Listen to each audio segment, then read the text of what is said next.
Hello everyone, I'm Kenshin. Welcome to History Talks. Please subscribe, like, comment, and share, and don't forget to turn on notifications. Thank you.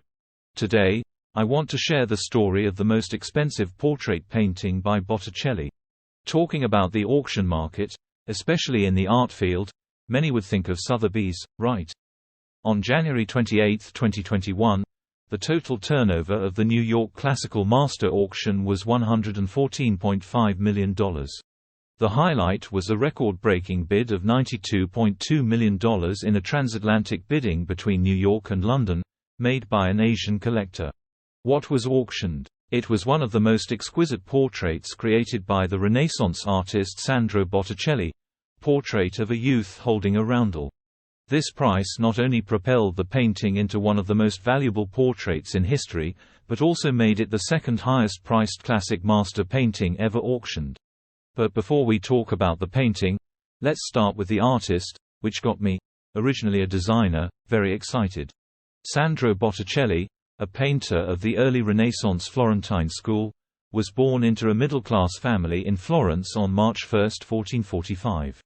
The name Botticelli, familiar to us, actually means little barrel in Italian.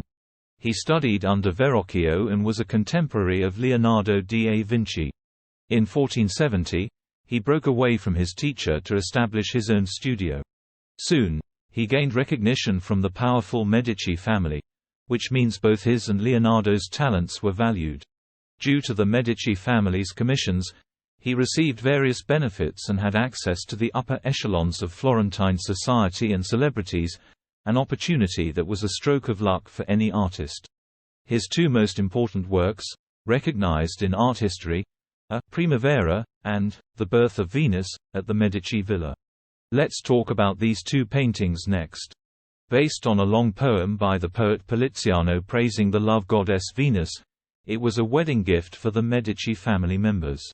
It creatively depicts scenes from Greek mythology, with a mix of joy and melancholy.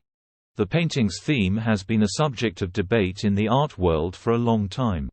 The most widely accepted view is that it encourages mutual love and fertility among newlyweds. The interaction of all the deities in the painting, except for Zephyrus and Flora, praises marriage and fertility. More importantly, this marriage was actually a political alliance, aimed at strengthening the power of two families rather than based on love.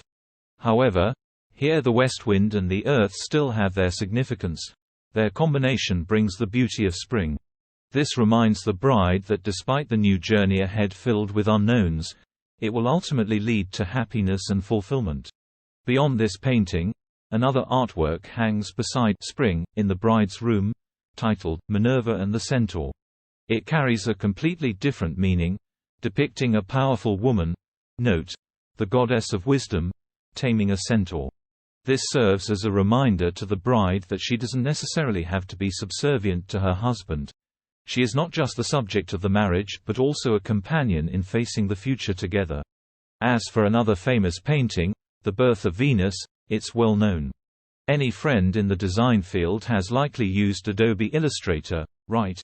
Before version 10, the icon and startup screen of this software were this painting of Venus. Currently housed in the Uffizi Gallery in Florence, this painting is based on Poliziano's epic poem, Giostra, and depicts a simple theme, the birth of the goddess Venus from the sea. She stands naked on a shell, with the goddess of spring on the right draping her in clothing while the wind god on the left sends a gentle breeze, lifting her hair strands. In Greek mythology, Venus is known as Aphrodite. In Homer's Iliad, she is the daughter of the god Zeus and the goddess Dione. However, in Hesiod's Theogony, she is the daughter of the primordial god Uranus, specifically formed from Uranus's blood, semen, and sea foam. Uranus's severed genitals fell into the sea, where his blood and semen mixed with seawater, forming white foam from which Venus emerged as an adult. The name, Aphrodite, in Greek means, born from sea foam, although in some ancient Greek texts or stories, she is sometimes described as born from a shell, a scene depicted by Botticelli. Choosing Venus as the protagonist of these two paintings holds significance. During the Renaissance, Neoplatonists particularly favored her. Representative figure Marsilio Ficino described Venus as a naturally graceful goddess, more loved by God than other gods. Her soul and mind are love and mercy, her eyes are dignity and nobility, her hands are generosity and solemnity, and her feet are appropriateness and seriousness.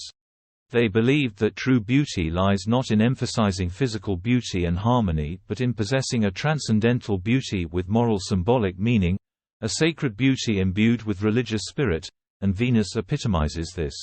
Returning to The Young Man Holding a Roundel, this painting first appeared in records in the 1930s, belonging to the collection of Lord Newborough of Wales. It was likely acquired by the first Lord Newborough, Sir Thomas Wynne, during his residence in Tuscany. From 1935 to 1938, the painting passed through the hands of a London art broker and became part of a private collection. In 1982, it was auctioned off, and the current owner purchased it for £810,000. Over the past 50 years, the painting has been on long-term loan to prominent institutions such as the National Gallery in London, the Metropolitan Museum of Art in New York, and the National Gallery of Art in Washington. It has also been exhibited at important exhibitions in institutions like the Royal Academy of Arts in London, the National Gallery of Art in Washington, and the Stadel Museum in Frankfurt. According to George Wachter, the county chairman of the Old Masters Paintings Department at Sotheby's, just as it was 550 years ago when it was painted, the young man depicted by Botticelli still appears timeless and captivating, almost magically captivating all viewers. The work not only set the second highest price for an old master painting, but also stands as an ultimate masterpiece transcending time and borders, allowing us to truly appreciate the value of beauty. Botticelli, as one of the pioneers who drove the trend of European celebrity portrait painting during the early Renaissance, showcased unprecedented frankness and insightfulness in his portraits, even predating Leonardo da Vinci's iconic Mona Lisa by several decades.